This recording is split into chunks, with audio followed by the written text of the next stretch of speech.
Hi, it's Glenn from Sound Sanctuary Austin, and wanted to do a little segment on a new brand for us, CH Precision, out of Switzerland. And today we have with us Kevin Wolff, the head of international for the company. And we've spent a day here fine-tuning some of their gear, and I've learned a lot. Like I said, new brand to me, but I guess, hello, Kevin, thanks for coming. We're going to do an event tonight, but make something a little more permanent with this film series. I guess I'm going to lob the big general question. What makes CH Precision different than other electronics in this business? That's such a great question. It's, of course, a loaded question. CH does come from Switzerland, which CH International, symbol for CH, but also it has to do with two of the original partners of the company, their names, so the name gives a dual purpose. And the philosophical approach was product that has extremely advanced software control that helps optimize the performance. In the case of analog products that remain pure analog, but we're able to get a level of performance by monitoring and optimizing, in addition to also having products that have seemingly limitless expandability or upgradability. Yeah, I guess as I've learned about the company, the amount of software that's involved in just, I mean, all these companies use CAD, Sure. Computer-aided design, but other than just graphically how a circuit board is going to be laid out, there's a tremendous amount of modeling that you guys have done to figure out optimal design of the entire device. Maybe everybody does that, but it seemed like a whole nother level at CH. Well, so there's two sides to that. There's, of course, the design side, where circuits can be designed in the digital domain and tested in the digital domain. That doesn't mean they'll work well, but we are able to do a tremendous amount of engineering in that domain just to know the product theoretically will work. There's magic. There's the physical layout of boards, knowing how to lay out a board, because every component, anytime you put voltage through anything, an interconnect cable, it'll radiate, or a power cable, it radiates. So imagine inside of something like a digital to analog converter, how much stuff is glowing in the dark in there. And how do you position components that they don't get interference from these? In fact, we have a brand new upgrade or a new product that's just the clock interface for the DAC that uses a new technology called LVDS, and its usage of voltage goes from 3.1 volts through a trace to 100 millivolts. That may not sound like a lot to you, but when you put that board next to sensitive components and it's using 100 millivolts versus 3.1 volts, that's eliminating a whole lot of just radiation, which translates into noise. And so designing products at that level requires some expertise. We have testing. We have a special testing cage for measuring not only radiation of a product necessary for CB certification to see that a product can get certified to ship worldwide, but we use it down at board level. And we look at the actual radiation of every component, and that makes some decisions on both layout but also for the specific components. So yeah, the computer design and modeling has, on the circuit side, has some value. Of course, in the aesthetic side, that's almost an obvious. And well, what was clear the first time I heard your gear is this reducing noise is, reduce the noise, you get more music out. I mean, that's 100%. The goal of any of the companies that we have in our portfolio here at Sound Sanctuary, but there was just something eerily quiet about your equipment where the music was just coming forth and being so loud. So I think it's quietness, but also a sense of timing within the unit that I think must be a maniacal focus out of the company. Timing would be the maniacal focus. And it goes all the way from things that are not in electrical circuit designs, but the DSP upsampling filters that we use our own proprietary math. It was designed in-house to do our 16-time upsampling. Well, I can go in ad nauseum about the advantages of our Peter Spline filters. At AES this year in June, there was a presentation on the findings that we've had that align with more modern interpretations of human hearing that finds flat tone frequency response accounting for only 20% of human hearing, 80% in its timing domain.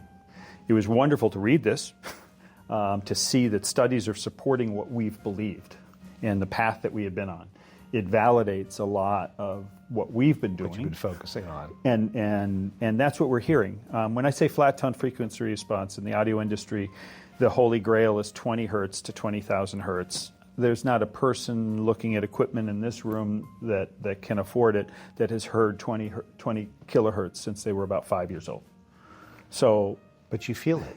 I don't know. Well, at 20 hertz you'll feel, but 20K, but maniacally focusing on that.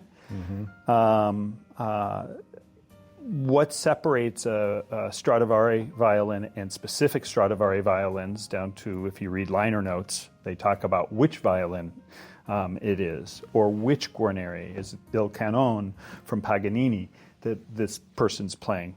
It's all timing of harmonics that allow you to recognize that if the recording is done properly. We have no control over that, but if we do our playback correctly, we should be able to go, Regina Carter's playing the canon. It's pretty darn cool. And that's what we're trying to do. So your comment about the quiet part, I think, is a critical, not often spoke of feature. When I was in retail, and I'm dating myself, but I can't tell you how many great audio systems I sold that had a wonderful little 2-channel integrated amp from Denon, might have been 35, 40 watts per channel, playing into a pair of Klipsch KG4s. And people would ask for a 100-watt receiver or something, and I'd play this, and they'd ask me, how much power does it have? And I said, I don't know, I'm not really good with specs. How much power do you think it has? And they'd say, it's got to be at least 100, it's playing so loud. So power, you don't have to spend a lot of money to get loud. And you can get good, but what separates stuff in this room, it's not the loud part. We can do that for a fraction of the cost. It is that getting closer to the music, closer to the venue, closer to the instruments, and it's all found in that subtle, quiet information. I call it where the heart, the soul, or the art of music lives. That's where it's here more than here. Though audiophiles frequently get stuck on the little spittle on, Jacinta's lip as she's singing into the mic. I can hear that, yes. Yeah, I mean, we do obsess about that kind of stuff sometimes, but it is all part of the emotion of music when you get down to it. And when you know it's there and you've heard it once, you want to hear it again. And I'm definitely hearing things with CH Precision that I've never heard before, and it's pretty exciting. Well, as we played a little bit today with some of the features, so I mentioned software control. Keep in mind that we're not talking about digital entering into the analog path. We will keep those separate.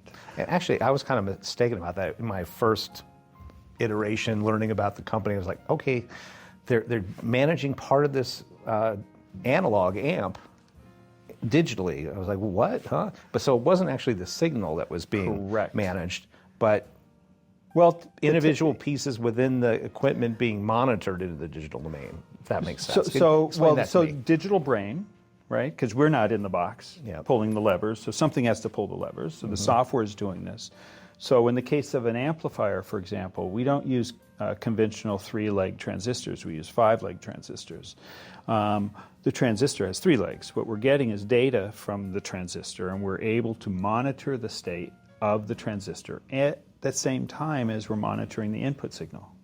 And we can optimize the biasing of that device to make sure it's operating optimally for what we're doing.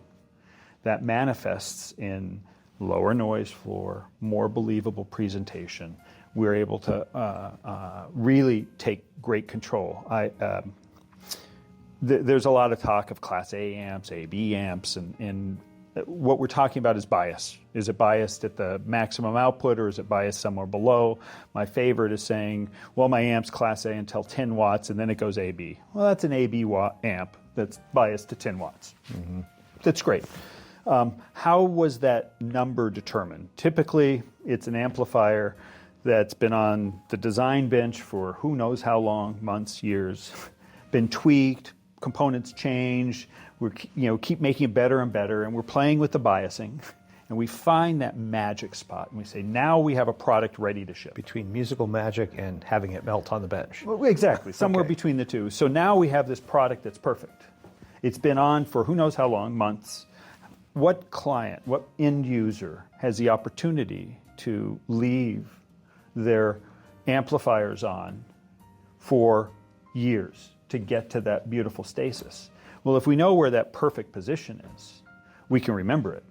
Now, the amp might be cold when we turned it on. So are we going to wait for our amplifier to sound good for a day or 2 days? Is that even feasible? Does that make sense? Well, we can adjust and use a different bias when it's cold that will make it sound better. It may not be as good as at that optimal So it's position. not that you've just designed it to be great once. You've designed it to be great as it's warming up, as it's being used. That's very interesting. If you're driving it really hard, you might pull it back a little, right? So the idea is it's a thinking thing. Mm-hmm. And what it's doing is constantly monitoring. Now keep in mind the signal paths are ultra short. They're full analog. There's nothing digital that it enters into the analog circuitry. This is an outside brain. It's most easily seen in our middle amplifier, the M1.1. It has 2 power cords. One is the C19 amplifier power cord, and one is a C15, if you will, for its brain. That sort of, you kind of look at one is brains, one is brawn. Okay. And so it truly is incredibly well engineered in that regard. So that's what we mean by software control. What we mean by expandability is, let's use the same amplifier as an example, sticking with those. A stereo amplifier is really 2 inputs with 2 amplifier rails. And that's kind of the conventional form. That's what our little A1.5 here is. The next logical upgrade would be, with a wonderful speaker like the Alexia V's, would be to have actually 2 A1.5s in mono configuration. Well, in mono, we don't need 2 inputs. We only need 1. And so when you actually look at the price of the mono A1.5s, it is not twice the stereo A1.5. 2 inputs, 2 amplifiers. We just have 1 in each. So as in client, let's say you purchase the A1.5 and you want to upgrade later, you can purchase a second, if you will, empty A1.5 that doesn't have an input. We pull one out of here because you don't need it, and we slide it into the other amplifier. It's the same price as the monos would be, so there's no penalty for doing this later. And it can be done in your home, so there's no requirement to pick up a 150-pound amplifier and ship it back to Switzerland for us to modify. Mm-hmm. It's something that you would do on the delivery. The dealer come and make the adjustment. And it's 2 screws. I mean, it's actually designed for that. The same thing with the preamplifier. I can make this stereo L1 better. I can have a mono L1. That would be 1 for left, 1 for right. This one has 2 preamps in it, 1 power supply. The upgrade is 2 power supplies, 2 channels. I can get, if you will, an empty L1, has only the power supply, and pull 1 channel out of this, move it into that other unit, connect a cable between the 2 of them that allows me to only use 1 volume knob and 1 source selector. So it doesn't operate any different than the stereo. Mm-hmm. But you have a dedicated left preamp, dedicated right. And yes, that sounds better. So those kinds of upgrades all are a that big deal. Isolation, and actually, if you've ever looked into CH Precision, you guys take kind of separation to heights that I haven't seen from really anyone else. Well, a lot of people do monoblock amps, mm-hmm. but it's a different dial or a different, it has to be completely rebuilt. You can't take your stereo amp and make it into a mono amp without turning one of the meters off or bridging the inputs or something. Yours, it's not the same amp, but you don't have to start over at all with what you've had. So your gear is pricey, mm-hmm. but it has one of the more permanent paths for something like this. You're not abandoning anything really. Mm-hmm. And that's a great a not frequently shared concept in high-end hi-fi, but so I think to underscore that, I'll tell you the story of our first product. Our first product 15 years ago is called the C1. Mm-hmm. It's a C1 because it was a controller. We don't have a preamp at the time. So we had a DAC with a volume control. So it could be configured through the menu as a DAC or a controller used as a preamp. That's where C comes from. D1 is disc player, so for a disc player. So for those that get confused by why the DAC isn't D1, there's your reason. D was taken. So D was taken by a disc spinner. So the C1 was released now 15 years ago.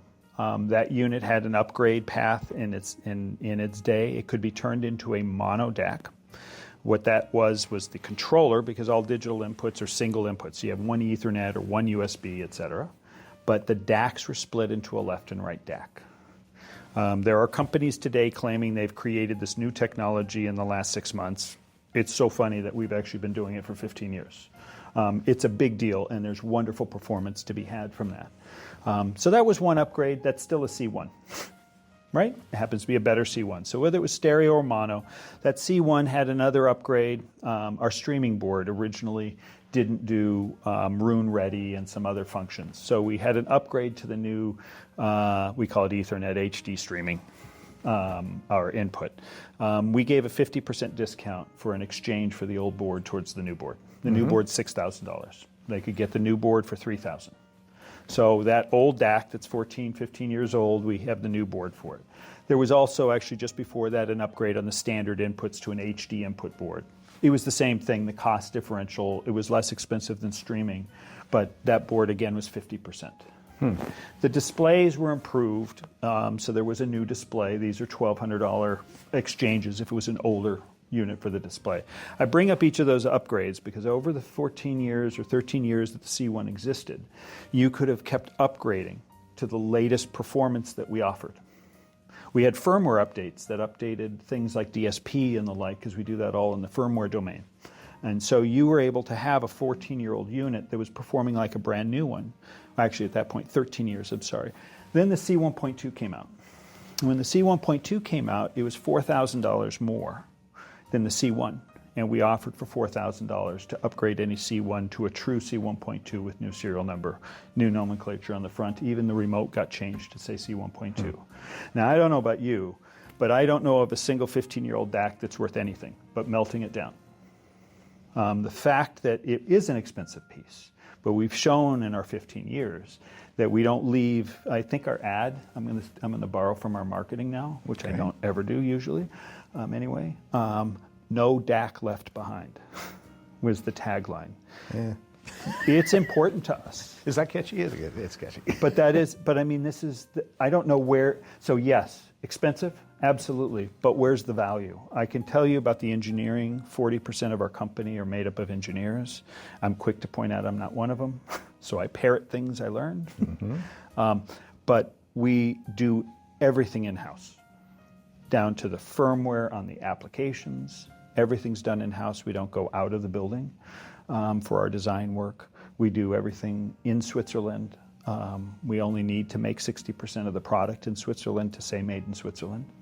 The casework, even the Delrin spike receivers that we supply with all the products, all of those are machined in the same shop in the Jura Mountains. If you're familiar with Switzerland, the Jura Mountains, small little companies like Petit Philippe, Cartier, Tag Heuer, it's the Valley of the Watch. So when you look at fit and finish, these are the artisans that build everything that looks metal, as well as even the Delrin bits and pieces. None of those are done for us out of Switzerland. The boards are done in Switzerland, just outside of Montreux. Our offices, we do all of our own manufacturing. Our offices are just above our production facility. And all of the engineers are immediately lined up their offices across from where all the boards are QC'd. So if there's a problem while they're QCing a subassembly, that engineer goes to the one responsible for that board. What's up? And so you get both the development side testing to figure out, is it a manufacturing flaw? Is it a design flaw? Is it fixable? Is it start over? I mean, there's a tremendous amount of work when it's all in-house. We can work as a single team. And we think that's critical to get this level of performance. So you started with the C1, the D1. The amplifier itself came a little later. So right around the same time, we had something called an A1.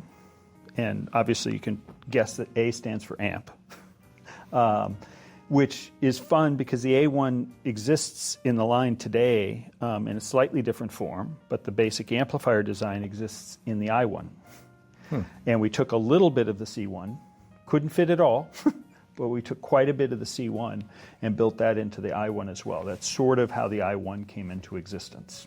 And so those pieces came into focus. The L1 joined, a true analog preamp that has, of course, some other really interesting optimization circuitry in that as we played with. Shortly. And then we added another amplifier called the M1, which I've never asked why it's M1, because it can be stereo or mono, so it's not just a mono amp. It's so why it wasn't something in German, French, or Italian. I don't know. You know, A was taken, so we used M because we wanted it to still have a 1. I've never asked. That one amplifier, by the way, went through an upgrade, which talks a little bit about our numbers. It's called an M1.1 now. That was, and forgive me on the price, I believe it was $3,000. Might have been around $4,000, but the difference was really the primary caps. And we upgraded in-field every M1 that the client wanted to upgrade to M1.1, and that happened to also be the cost differential between the two amps. So again, the idea that if somebody purchased today an M1.1 is $57,000, the idea that we could upgrade it, once a new version of it comes out, it's not worth $57,000 anymore. To then trade that in to buy the next generation or have an in-house offer, we make it the true product. I think that's pretty powerful. Very powerful. So you hinted at something with the preamp or the line stage, and that was one of the most interesting part of our day, really how dramatic that was. So, and very unique, I think, in this industry. Well, it's quite unique. So something we've not been particularly good about talking about in the field, some of the feature set. The L1's an incredibly complicated piece on our end, on the design end. Yes, it is a fully analog, fully differential, no op amps and signal path. It is absolutely a work of art. When you look at it down to circuit level and component level and layout, it's absolutely astounding. And performance, it certainly is a world-class line stage. And if you take it like we do most preamps for audition, you're not actually experiencing all the L1 has to offer. I call it plug and play. It's like buying a computer printer. You can go to Best Buy, you buy a computer printer, you hook it up to your computer, and within a few minutes your computer has it all configured and it's ready to work. Well, most preamps, believe it or not, even at $35,000, people take them from the store, they put them on the shelf, they turn them on, and they start turning the knob and listen to it and make an evaluation. It holds its own in that environment. We believe there's more to be had. And as I mentioned, software control, the ability to optimize signal is really critical. And one thing that is known, output devices from source components, there'll be some level of DC offset. You could put a DC blocking cap, which some people do, to eliminate that. That's only necessary if it's a drastic amount. Typically, it's not a problem in direct coupled, but there is a way to optimize. DC blocking, by the way, is a cap. It's like putting a filter on the input. We don't want to do that, so direct coupling is the widest bandwidth. What happens when you have a bit of DC offset, though, is it finds its way onto the dielectric and plays with the polarity, from what I understand, of the dielectric of the interconnect. What does that mean? You mentioned... You mentioned noise. Say that 3 times. Exactly. You mentioned noise. At the end of the day, it doesn't matter what it's doing.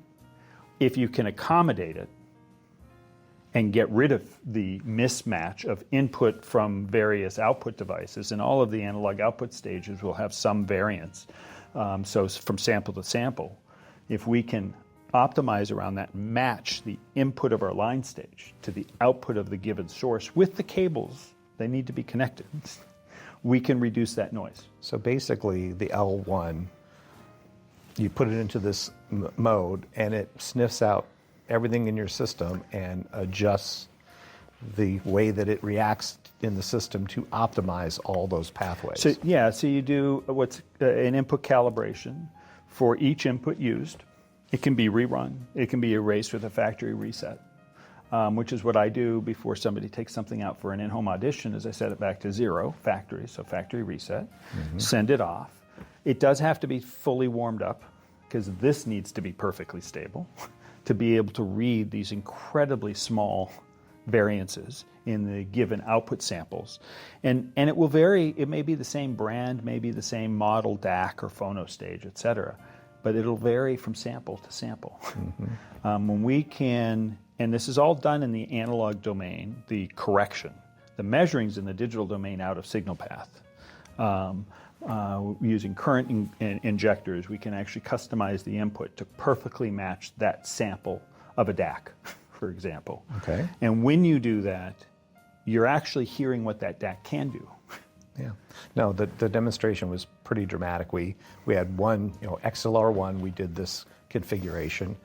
Then, and once it was over, it's like, oh my God, that sounds great. And then you go back and listen to what you had heard before. Didn't even sound like the same recording. Yeah, so what we did, dramatic. and we're kind of set up to do this tonight, is we calibrated, we customized one input, but did not customize the input next to it.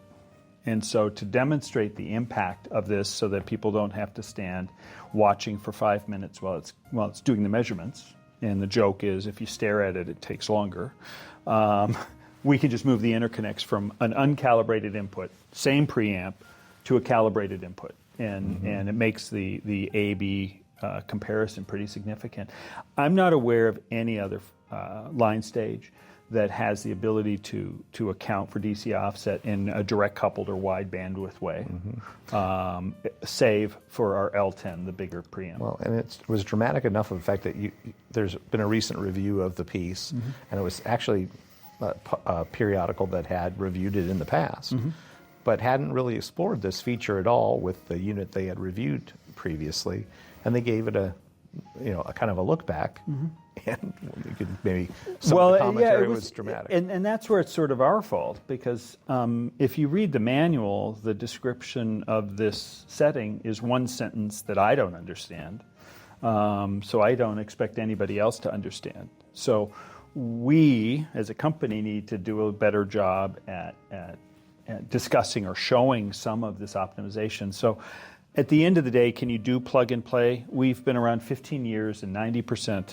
of the product that's in the field has been taken out of the box, put on a shelf, turned on, and we have a tremendous number of happy clients. Yeah.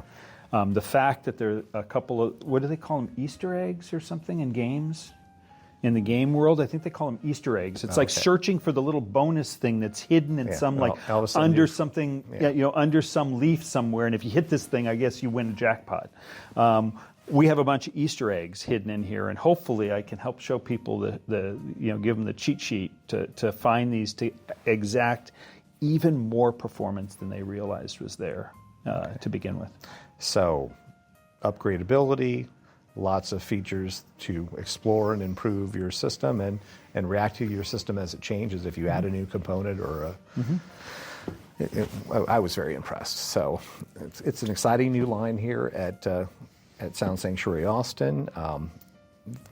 We have the 1 series products in for recently. There is an even higher collection within the company. We'll get there. The 10 series, maybe just touch on the differences. Or is it just bigger, more powerful? Or no, because we do everything blank sheet. So when we design the L10 or the similarity, we have the input calibration, of course, in the L10. But the phono stage, for example, we're quite well respected. Our P1 phono stage has been the industry's reference. I make the joke that nothing in Switzerland is free. And so all of those reviews that you may have read about the P1 and the reviewer at the end says, I bought mine, trust me, they paid for them. Again, nothing's free in Switzerland. That's how good the P1 is. It became the industry reference. It is that high bar. Since then, 2 of the most reputable U.S. reviewers have sold their P1s and have purchased P10s. As far as I can tell, there's only one phono stage better than a P1. The P10 has 3 gain structures with the equalization split between each 3, which is a completely different topology than the P1. So it's not just that we pulled the power supply into another box. It's a completely different beast, to your question. So when we designed the 10 series, it started with the L10 preamp or line stage and the M10 power amp. It was to celebrate our 10th year. It actually came out at our 12th year. The amplifier was going to be a single chassis, which anybody that's moved either half of the M10 can't imagine that it might have been one box. What is called the PSU, or power supply unit, is 100 kilos shipping weight. That's over 200 pounds. And what is called the amplifier unit, and I use what is called the amplifier unit, that's only 80 kilos. So that's about 200 pounds. So, or a little shy. So you're pushing 400 pounds. So yes, it's split into two boxes, but neither of them are easy to move. The amplifier portion has no transformers in it, the noisiest part of an amp. However, that entire section that in a normal amplifier would be transformer and caps in that are filled with huge caps. So really the power supply is spread between the two boxes. Okay. The big difference is we have the transformers out in another box. Got it. With the first bank of big caps. And then we have the next size caps, which are more bank. And then right at the output rails, we have a series of small caps so that we have the speed and liquidity of a small amp. But you cannot make up for a farad of storage. The capacitance in the M10 is massive, and so it can drive ready to go. It can drive anything through a wall. As far as I've never seen the outer edge of an M10, and I don't think I want to, because something's broken. Well, flames are coming from somewhere. I'll be very excited when we start moving that sort of gear here, but until you have to move it.